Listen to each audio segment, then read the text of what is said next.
یزید انتہائی درجے کا بے حیا، بے شرم، بے غیرت اور بے حس انسان تھا۔ جب امام علی مقام امام حسین رضی اللہ تعالی عنہ کا مبارک سر اس کی دربار میں لایا گیا نا، تو یہ اس کو جو ہے نا وہ چھڑی کے ساتھ چھیڑنے لگا۔ تو وہاں پر جو ہے وہ عیسائیوں کی سلطنت کے بادشاہ کا قاصد بھی آیا ہوا تھا، اس کو یہ بات اچھی نہیں لگی اور اس نے اس کو آر دلاتے ہوئے بدبخت کو کہا کہ وہ بدبخت، ہمارے پاس حضرت عیسیٰ علیہ السلام جس گدھے پر سوار ہوئے تھے نا، اس کے سم ایک جزیرے کے گرجا گھر میں موجود ہیں۔ ہم اس جگہ کا ہر سال جو ہے نا وہ جا کے حج کرتے ہیں، وہاں منتیں مانتے ہیں، اور اس جگہ کا ہم ایسے ہی احترام کرتے ہیں جیسے تم کعبہ معظمہ کا احترام کرتے ہو، لیکن تمہیں شرم نہیں آئی کہ تو نے اپنے نبی صلی اللہ علیہ وسلم کے بیٹے کو ذبح کیا۔ اسی طرح جو ہے نا ایک یہودی بھی اس دربار میں موجود تھا، اس یہودی نے یزید کو کہا کہ میرا اور داؤد علیہ السلام کا پشتوں کے حوالے سے 70 پشتوں کا فرق ہے، فاصلہ ہے، لیکن اس کے باوجود بھی سارے یہودی میری عزت کرتے ہیں، میرا احترام کرتے ہیں، اور تو اپنے نبی صلی اللہ تعالی علیہ وسلم کا جو ہے نا وہ بیٹے نواسے کا تو نے سر کٹوا دیا، حیا نہیں آتی تجھے؟ لیکن اس کے اندر کوئی حواس تھے، وہ کچھ چیز محسوس کرتا، وہ تو بے حس شخص تھا، بے حیا انسان تھا، بے شرم تھا وہ تو۔ اعلیٰ حضرت امام اہل سنت امام احمد رضا خان علیہ رحمۃ الرحمان، یہ آپ کے فتاوی رضیہ شریف کی 14ویں جلد ہے نا، اس میں یزید کے حوالے سے فرماتے ہیں، بڑا کلیئر فرماتے ہیں آپ ارشاد فرماتے ہیں کہ یزید پلید علیہ ما یستحقہ من العزیز المجید، قطعاً یقیناً باجماع اہل سنت فاسق و فاجر جری علی القبائر تھا۔ اس قدر پر ائمہ اہل سنت کا اتباق و اتفاق ہے، صرف اس کی تکفیر و لعن میں اختلاف ہے، یعنی ہم اس کو کافر کہنے اور اس پر لعنت بھیجنے میں علماء کا اختلاف ہے، اس کے فاسق فاجر ان میں کسی قسم کا کوئی اختلاف نہیں ہے، وہ فاسق تھا، فاجر تھا، اور بڑی جرت کے ساتھ گناہ کبیرہ کرتا تھا۔ امام احمد بن حنبل رضی اللہ تعالیٰ عنہ اور آپ کے جو اتباع و موافقین ہیں اسے کافر سمجھتے ہیں اور بتخصیص نام اس پر لعنت کرتے ہیں، یعنی یزید پر نام لے کر لعنت بھیجتے ہیں، اور وہ قرآن مجید فرقان حمید کی اس آیت سے استدلال کرتے ہیں،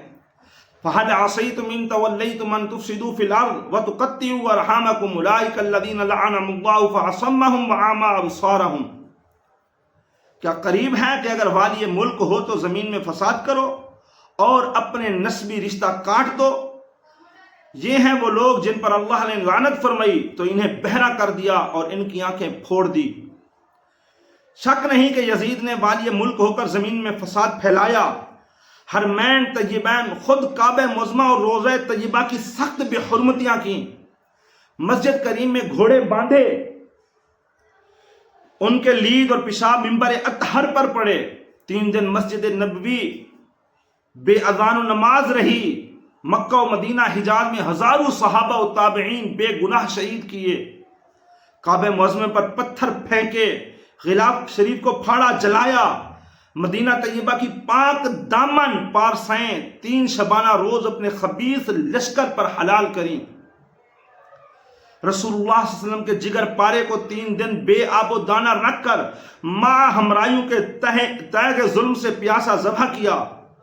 مصطفیٰ صلی اللہ علیہ وسلم کے گود کے پالے ہوئے تن نازنی پر بعد شہادت گھوڑے دوڑائے گئے کہ تمام استخوان مبارک چور ہو گئے، یعنی آپ کے تمام اعضاء امام علی مقام کے چور چور ہو گئے، سر انور کے محمد صلی اللہ تعالی علیہ وسلم کا بوسہ گاہ تھا کاٹ کر نیزے پر چڑھایا اور منزلوں پھرایا، حرم محترم محضرات مشکوع رسالت قید کیے گئے اور بے حرمتی کے ساتھ اس خبیث کے دربار میں لائے گئے۔ اس سے بڑھ کر قطع رحم اور زمین میں فساد کیا ہوگا؟ ملعون ہے وہ جو ان ملعون حرکات کو فسق و فجور نہ جانے۔ قرآن عظیم میں صراحتاً اس پر لعنہم اللہ فرمایا، لہذا امام احمد اور ان کے موافقین ان پر لعنت فرماتے ہیں، اور ہمارے امام اعظم رضی اللہ تعالی عنہ نے لعن و تکفیر سے احتیاطاً سکوت فرمایا کہ اس سے فسق و فجور متواتر ہیں، کفر متواتر نہیں، یعنی یزید سے فسق و فجور تواتر سے ثابت ہے، اور اعلیٰ حضرت فرماتے ہیں کہ یزید کے فسق و فجور میں جو شک کرے فرمایا کہ وہ لعنتی شخص ہو سکتا ہے، اس کے فسق و فجور میں کسی قسم کا کوئی شک و شبہ نہیں، وہ فاسق تھا، فاجر تھا، بے حیا تھا، بے غیرت تھا، بے شرم تھا، بے حس تھا، کہ دیگر مذاہب والے یہودی اور عیسائی اس کو عار دلاتے رہے، لیکن اس بے غیرت، بے حیا، بے شرم، بے حس کو تھوڑا سا بھی احساس نہ ہوا۔ جو بھی شخص اس کے حوالے سے نرم رویہ رکھتا ہے نا، اس سے ہمارا کوئی تعلق نہیں ہے، وہ یزیدی ہے۔ بلکہ ایک مقام پر تو اعلیٰ حضرت علیہ رحمۃ سے سوال ہوا کہ اگر کوئی جو ہے نا کسی مسلمان کو یزید کہہ دے تو اعلیٰ حضرت امام اہل سنت نے فرمایا کہ وہ بہت بڑا گنہگار ہے،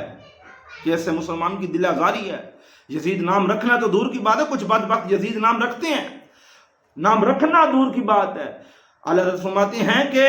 مسلمان کو یزید کہنا مسلمان کی توہین ہے، اور مسلمان کو گالی دینا ہے، اور اس پر تعزیر لازم ہوگی۔